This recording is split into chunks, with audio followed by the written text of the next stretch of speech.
आज हम लोग पढ़ेंगे कि आखिर यूरोप में जो मिडिल क्लास हुआ करते होंगे, यानी कि कोई भी कंट्री है तो वहाँ पे तो मिडिल क्लास होगा ही ना।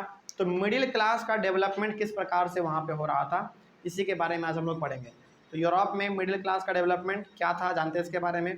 इन वेस्टर्न यूरोप, यूरोप के वेस्टर्न साइड में यानी कि पश्चिमी साइड में, and the parts of central Europe और बीच वाले हिस्सों में यूरोप के, the growth of industrial production and trade meant the growth of towns and the emergence of commercial classes whose existence was based on production for the market। इसका मतलब क्या हुआ?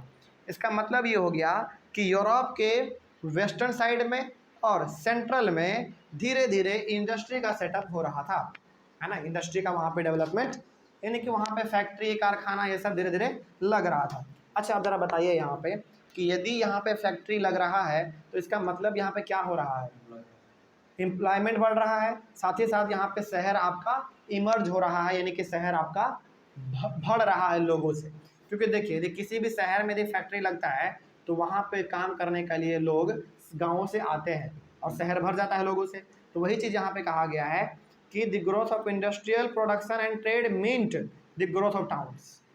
तो इंडस्ट्रियल प्रोडक्शन यदि बढ़ रहा है, यानी कि फैक्ट्री बढ़ेगा तो सामान भी वहाँ पे बनेगा, है ना। और सामान जैसे जैसे बढ़ेगा बनना, वैसे वैसे वहाँ पे टाउन में आपका बढ़ता चला जाएगा, यानी कि वहाँ पे लोगों का संख्या जो वो बढ़ता चला जाएगा।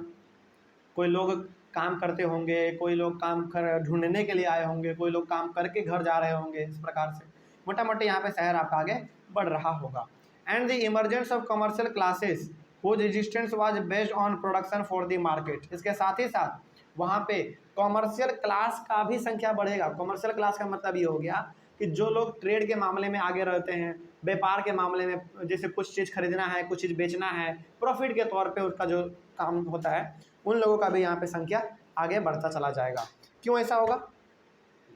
क्योंकि देखिए, सबसे मेन बात है कि यहाँ पे फैक्ट्री आ रहा है, इंडस्ट्री आ रहा है, तो अलग अलग प्रकार के लोग यहाँ पे अपना फैक्ट्री बैठाना चाहेंगे, है ना।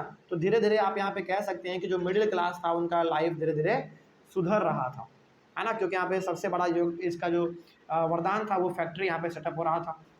आगे, new social groups came into being a working class population and middle class made up of industrialists, businessman and professionals.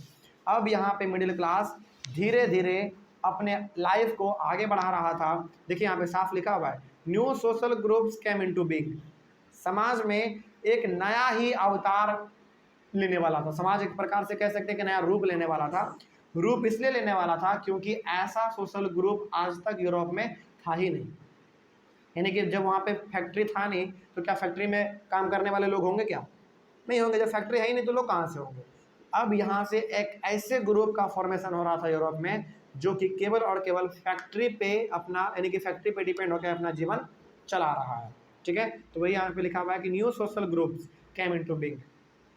Europe में एक नया सोशल ग्रुप आ रहा था हमारा, ऐसे लोग जो कि वर्किंग क्लास थे, जो कि काम कर रहे थे, है ना, फैक्ट्री में।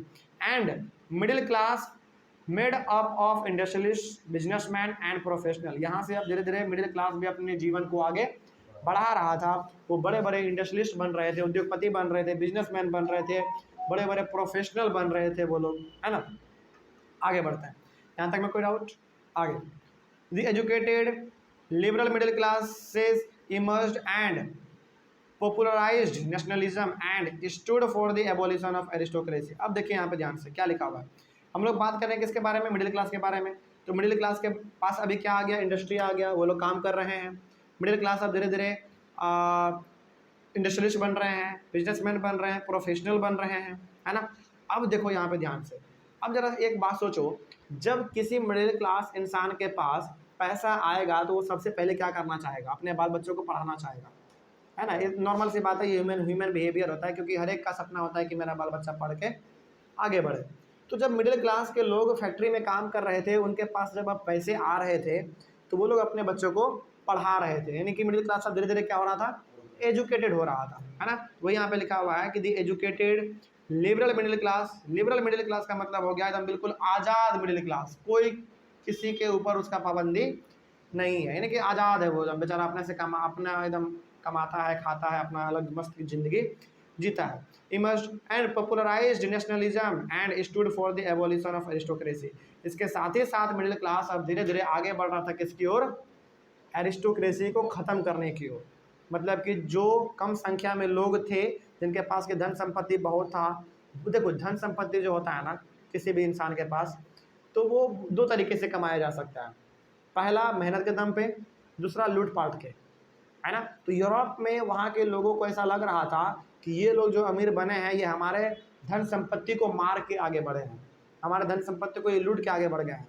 तो यहाँ पे मिडिल क्लास का गुस्सा धीरे धीरे किसकी ओर आगे बढ़ रहा था, एरिस्टोक्रेसी की ओर आगे बढ़ रहा था, यानी कि उन लोगों के खिलाफ आगे बढ़ रहा था गुस्सा इनका, जो कि संख्या में तो कम थे लेकिन पावर में बहुत ही पावरफुल थे।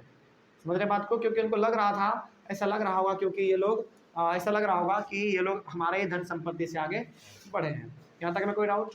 तो यहाँ से आपने ये भी सीख लिया कि मिडिल क्लास का क्या कंडीशन था यूरोप में।